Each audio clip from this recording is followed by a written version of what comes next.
Hello, Hi, I'm Jess, and I'm Jaymie.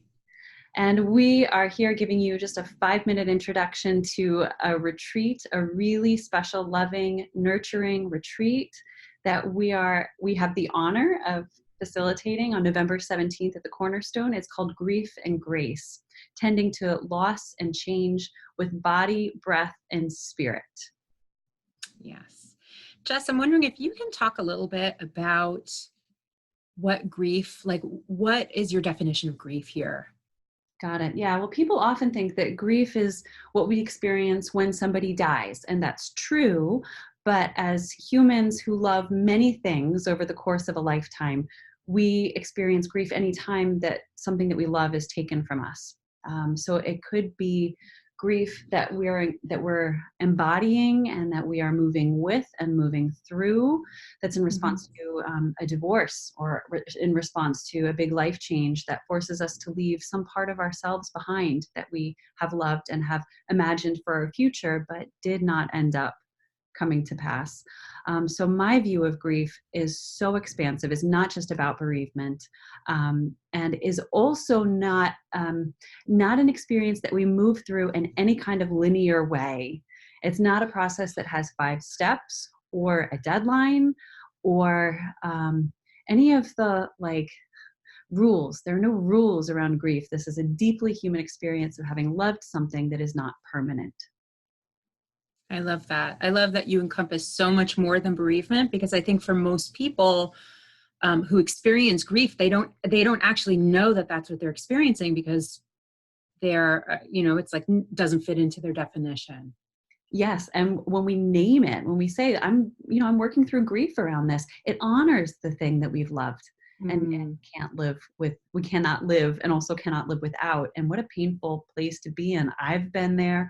I know you have. Between the two of us, we've negotiated really painful life experiences that have forced us to let go and to work through trauma and to work through loss and changes in our life that we didn't ask for, or if we asked for them, they played out in ways that we didn't anticipate and involved some coping, some version of ourselves to heal. absolutely. And it's like I think that um, through these difficult moments, whether it is grief or whether it is trauma, there is always this opportunity. And, I think we often hear the message of it's the opportunity to heal. But, in my experience, the opportunity to heal comes secondary to the opportunity to like experience being alive, which includes, the lows and the highs. If we're not feeling those lows, we're limited to our highs and vice versa. So, um, it's like it's a rite of passage into our humanity. Yeah, and it's not one that we always ask for, and so that is also Right. true. And it's hard in our culture to find space to speak the truth about that, to speak the painful truth of what's going on, because so often our family and our friends really want to be supportive and want to help as best that they can, but don't understand or say really unhelpful things Uh-huh. or Yeah. experience compassion burnout, compassion fatigue, where they just can't keep showing up even though the hurt hasn't lessened at all, or Mhm. they just don't get it. Like, we're in a world and a culture and a time where we're not a very grief literate bunch of people on the East Coast in 2019 and 2020. And so this retreat is in fact one of the ways that we are hoping to send healing out into the world, that we're hoping to make this change and create really nurturing, loving space for people who are doing the hard and holy work of healing themselves after life has come in some way and shaken things up like a snow globe. So, grief and grace, I really see it as this beautiful respite of really loving energy that combines body work through body awareness and also body therapeutic touch as a healing modality. I'm a massage therapist, and my work with people is certainly in a modality of grief oriented relaxation, or relaxation and restoration intended to support grief in a unique way. The next modality is breath work. And not Yes, many breath people work. have experienced breath work. So I wonder if you could give us just like a little bit about it, this amazing modality. Yes, absolutely. So I am a breathwork facilitator, and kind of like how in this retreat we're holding a broader definition of grief. The way that I work with breathwork is I hold a broad definition of trauma. So trauma is really anything that we experience as being too big, too much, too soon, too overwhelming for our body, mind, soul to integrate. And so, what our human tendency to do is when something is too big, we kind of put a wall between ourselves and that thing, and we push it to the side. But the problem with doing that is pushing it to the side doesn't get rid of it, right? And we carry it with us. And after we've had a series of traumas, and grief counts as one of those traumas, after they start to pile up. And so we're walking around with all of these like repressed, unprocessed, unexpressed things. And so the breath work that I'm doing, it's just this really transformative, powerful tool that I found that gets right to the heart of what we have had so much trouble feeling, expressing, or we're so tired of holding, and it loosens it up.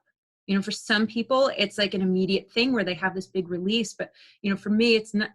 Releasing everything isn't the goal. It's really, again, it's moving more deeply into our connection with ourselves and living more fully our human lives. And to do that, we need to start to bring those hurt parts of ourselves into our lives. Mm-hmm. And that's a beautiful segue into the spirit piece of our retreat, which is to bring it all in and to be able to name the love of the thing that we've lost in with us, in being witnessed by other people who understand love and loss and understand that grief is the other side of love. And so I think that's one piece that is so hard to find a space to speak about how much you love and continue to have relationship Yes, with the thing that is no longer present in your life. And even if that's an absolutely. identity that you've had to shed, even if it's the path not taken, the child who never came, the life that you would have had if somebody hadn't died too soon. Right, of Right? course. Our Yeah. love continues for that. That is what makes grief so heavy, but also so it's not, I don't want to call it sweet, but it's like there's a connection that's based in love. And so the Mm, spirit piece of our day really is sitting in circle and acknowledging that carrying the double burden of the love and the grief is holy work, is hard, holy work. yes. And the thing that you've loved is worthy of being honored. And you are worthy Mm, of being honored as the bearer. Um, mm, and also, it doesn't always feel holy, right? Just to acknowledge among people who right. like to hurt, that sometimes it's just down and dirty, human, hard, and you don't want to do it anymore, and it's depleting. And so that's why this golden thread that I'm imagining that of love ties together, Mhm. love, nurturing, and nourishment for the hard work of carrying all of these things is threaded through the body work, the breath work, circle, and the spirit piece, and the ability to speak what's true and be heard and mirrored Yeah. for And exactly just, who we are as we yeah. are. Yep. Yeah. And just one more thing that I want to just bring through, which is being held in this space by others, Mm-hmm. particularly others who are going through a shared experience. That in and of itself is also, you know, part of that healing cocoon that we're going to be enveloped in Mm-hmm. during this workshop. So for everyone who is interested, we would absolutely love to have you. If you have a heart call, if you know in your life you have that, just that song in your heart that's saying, I want this for myself, we would love for you to join us. It's going to be on November 17th from 10 a.m. to 4 p.m. at the Cornerstone in Montclair. And you can sign up below. Yeah, and if you have any questions, please feel free to comment or send an email. I'm Jess at heldmassagetherapy.com. Jaymie is simplyembodied at gmail.com. And we look forward to scooping you up and giving you all the loving nurturing that we possibly can in a full day, in a full delicious day. A full day. So good. All right. Looking forward to it. Bye. Bye now.